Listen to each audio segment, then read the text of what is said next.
Hello everyone, I'm a Metaslave and welcome to Chapter 17 of my Conquest Max Round Efficiency. This map's pretty infamous for having so many ninjas and these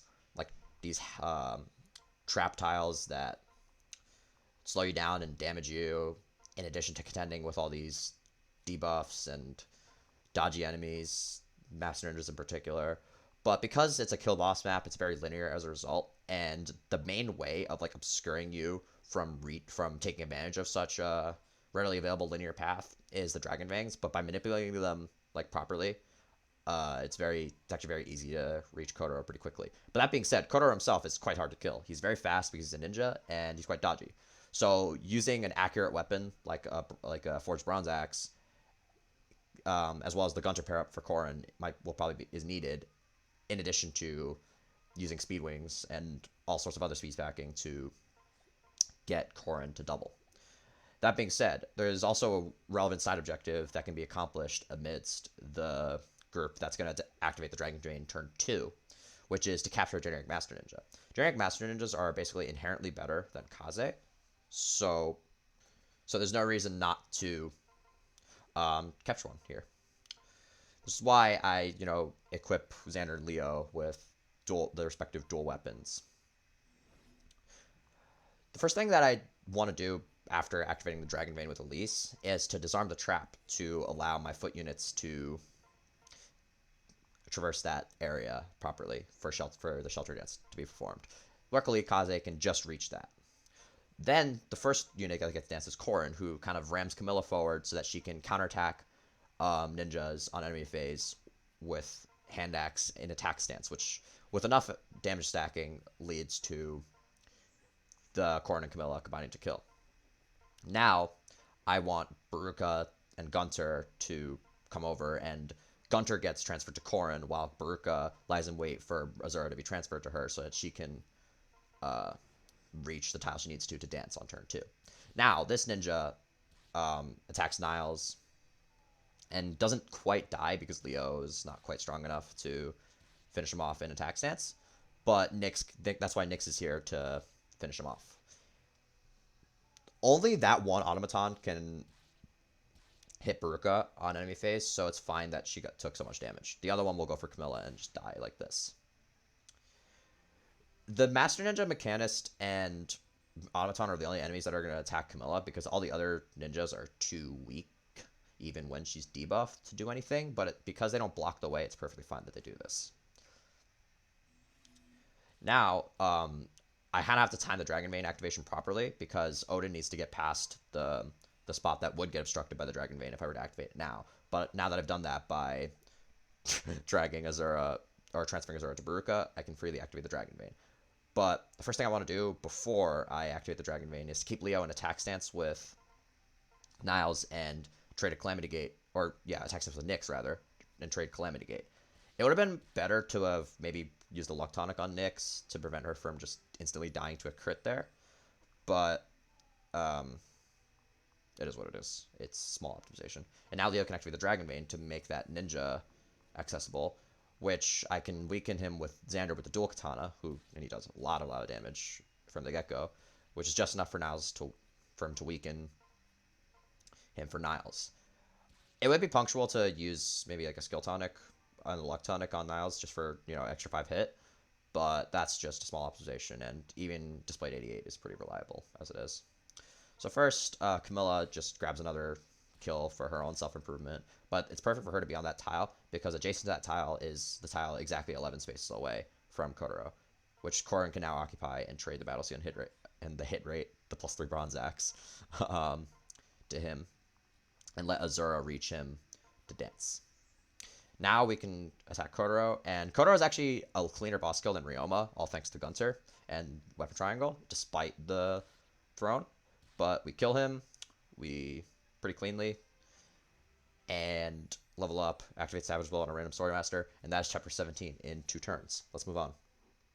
Chapter 18 is a little more complicated because it's kill multiple bosses, but there's 3 bosses in total. One is a sorcerer named Zola, who has Nosferatu, but as you'll see, that doesn't really come into play much.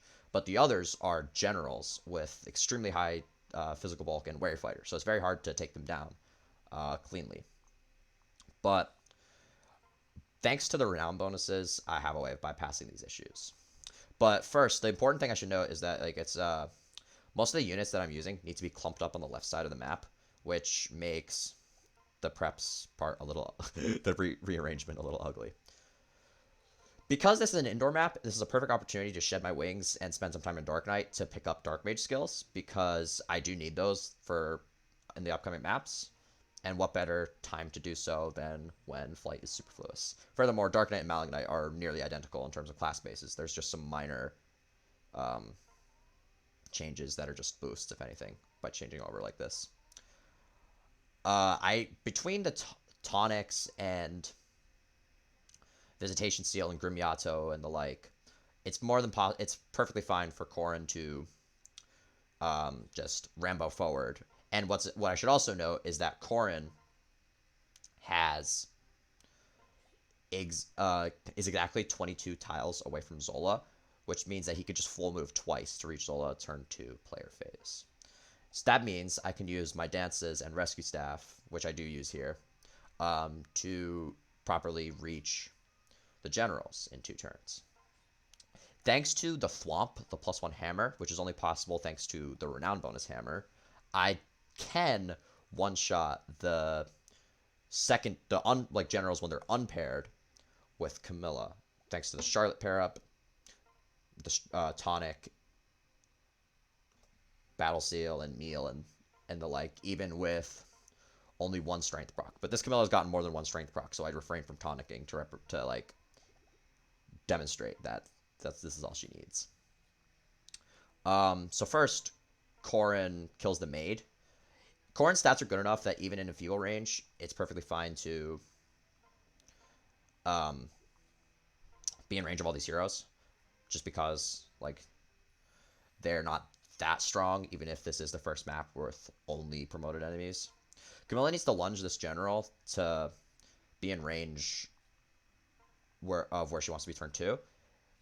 And that's perfect because we want to free that other tile up for Xander, who's first going to take care of this free strategist.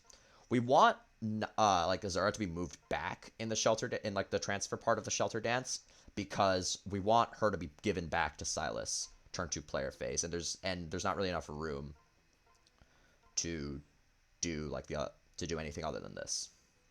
Niles can survive that general hit. It's actually very easy to get him surviving even at his base plus promo. And that's perfect because he needs to be on that tile to reach the spot he wants to switch to Elise and use rescue from. Like I said, Corrin is completely trivializing these heroes.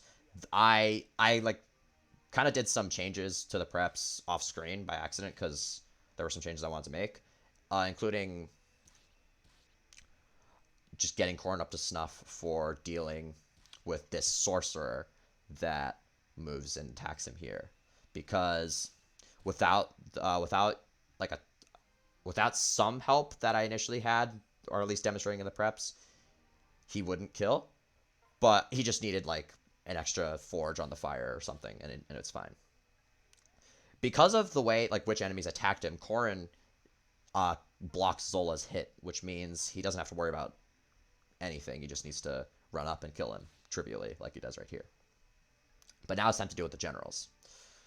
I give Azura back to Silas, like I alluded to. Xander is perfectly in range to bring Leo over and switch and use the Calamity Gate on the Lance using general.